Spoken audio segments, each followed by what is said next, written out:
Oui, Monsieur le Président, dans le prolongement de ma collègue Caroline Carlier, simplement, il y a eu un appel à la vigilance. On a tous lu la presse la semaine dernière. Il y a de nombreux articles qui sont sortis.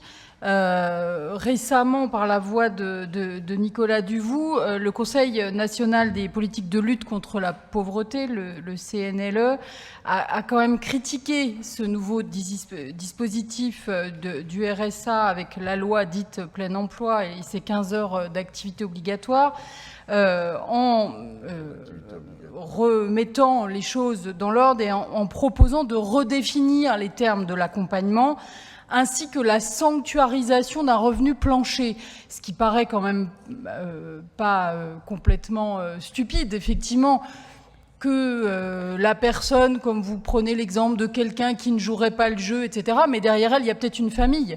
Derrière elle, il y a peut-être des enfants. Ces enfants, ils n'ont pas à subir ça. Donc, qu'il y ait un revenu plancher pour permettre aux personnes de continuer à vivre, sachant quand même qu'on parle de sommes pas très importantes, je pense que c'est quelque chose que l'on peut réfléchir.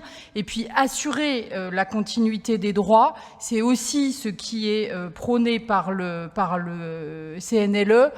Il me semble qu'on peut avoir ces revendications-là ou ces préconisations-là en partage. Et puis simplement, mais là c'est juste anecdotique, j'entends, il y a des droits, il y a des devoirs.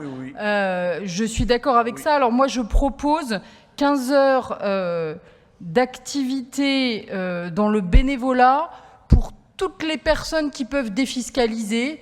On leur impose 15 heures d'activité de bénévolat et vous allez voir, toutes les associations de France vont être très heureuses de retrouver des bénévoles.